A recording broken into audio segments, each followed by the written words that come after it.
I got so much motherfucking design on right now. Break it down, bring it back, make it clap. I got 3 old thoughts, new guap, where that thing, bitches on my line, and you know. Assalamualaikum warahmatullahi wabarakatuh. Baik, saya akan menjelaskan tentang sejarah pada masa Khulafaur Rasyidin.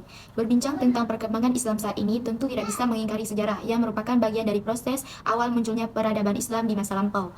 Mengetahui sejarah menjadi salah satu cara penting untuk menyingkap tentang bagaimana esensi dan eksistensi Islam yang sebenarnya diajarkan oleh Rasulullah SAW beserta para sahabatnya.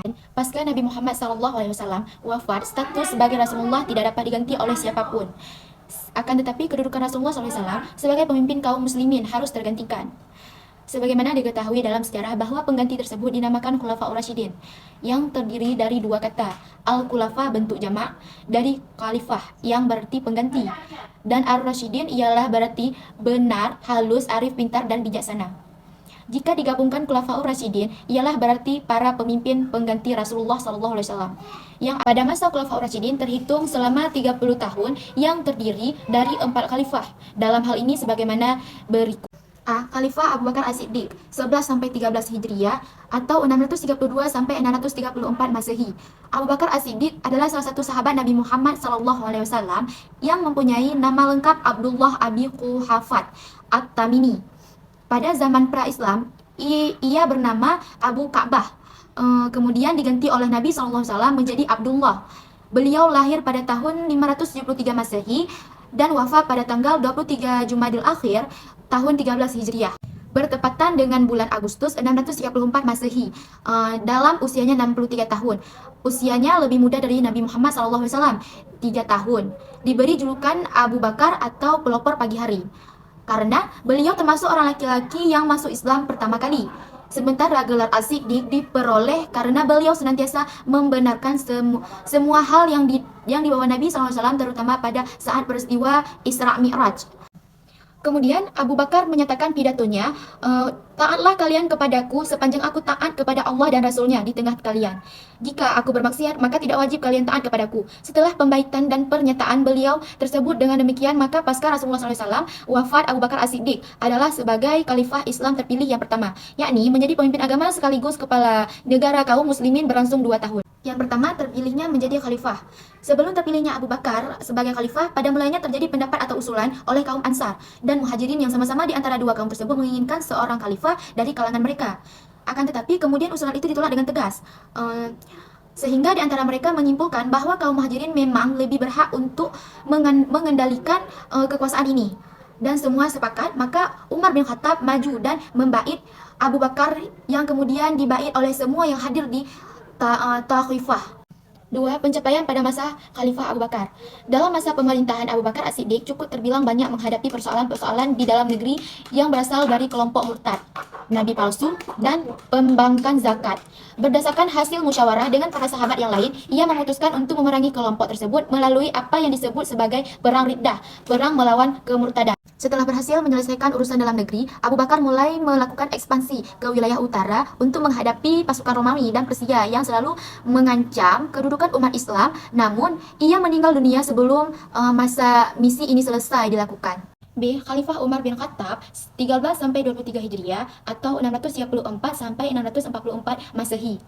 Umar bin Khattab 583-644, nama lengkapnya adalah Umar bin Khattab bin Nufail, keturunan dari Abdul Uzza al-Quraisy dari suku Adi. Umar dilahirkan di Mekah 4 tahun sebelum kelahiran Nabi Muhammad. Umar masuk Islam pada tahun ke-5 setelah kenabian dan menjadi salah satu sahabat terdekat Nabi Muhammad serta menjadi khalifah kedua setelah Abu Bakar As-Siddiq. Setelah masuk Islam, Umar mempertaruhkan seluruh sisa hidupnya untuk membela dakwah Rasul. Umar menjadi benteng pilar ajaran Islam yang paling kukuh.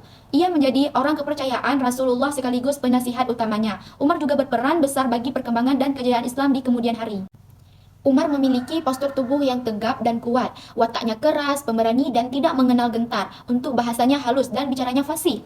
Umar bin Khattab adalah salah satu sahabat terbesar sepanjang sejarah sesudah Nabi Muhammad SAW. Khalifah Umar bin Khattab dikenal sebagai pemimpin yang sangat disayangi rakyatnya karena perhatian dan tanggung jawabannya yang luar biasa pada rakyatnya. Salah satu kebiasaannya adalah melakukan pengawasan langsung dan sendiri, berkeliling kota mengawasi kehidupan rakyatnya. Dalam banyak hal, Umar bin Khattab dikenal sebagai tokoh yang bijaksana dan kreatif, bahkan genius. Beberapa keunggulan yang dimiliki Umar membuat kedudukannya semakin dihormati di kalangan masyarakat Arab, sehingga kaum Quraisy memberi gelar singa padang pasir.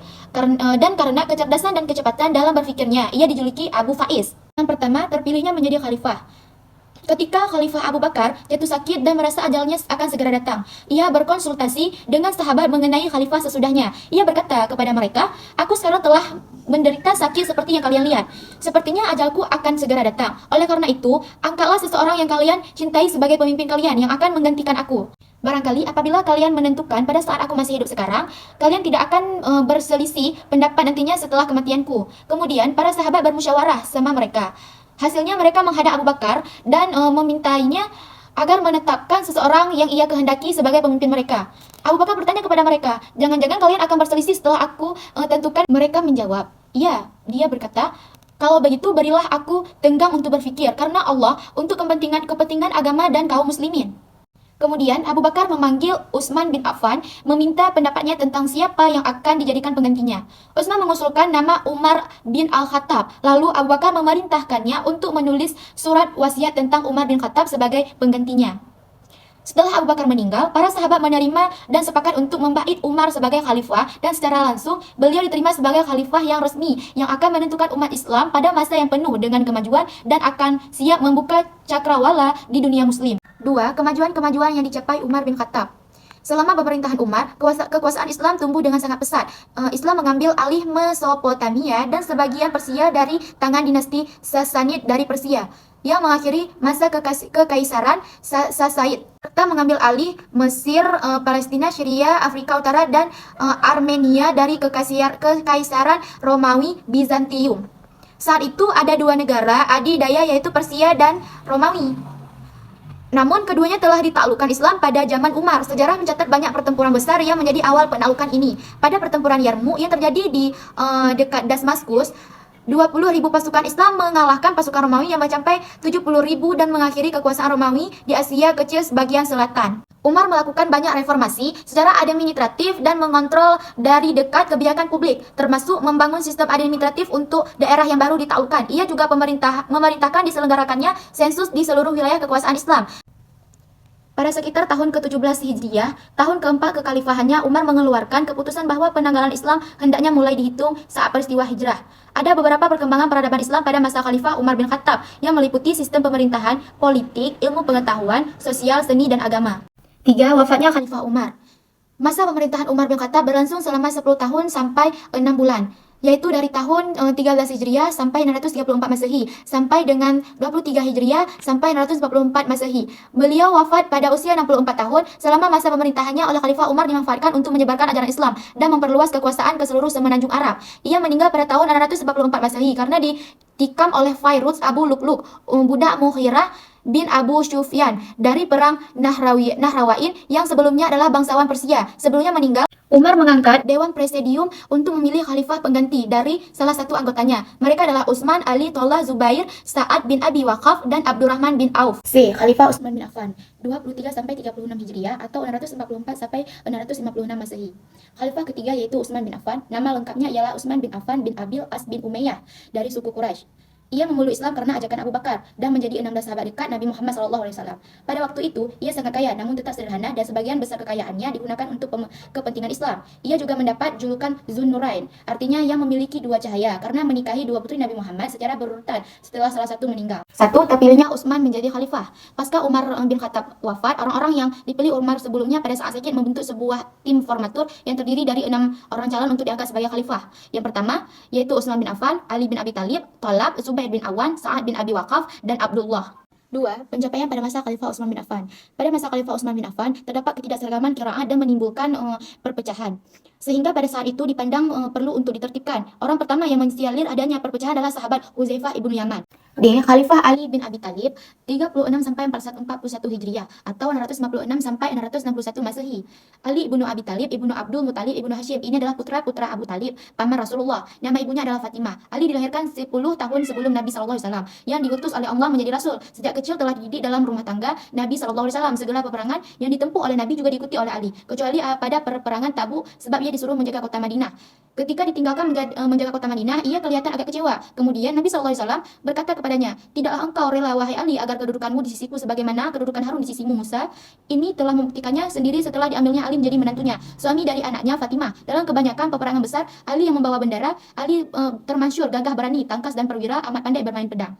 Abu Ishaq mengatakan dari Abdullah bahwa ahli Madinah yang paling pandai dalam hukum hadis ialah Ali bin Abi Thalib.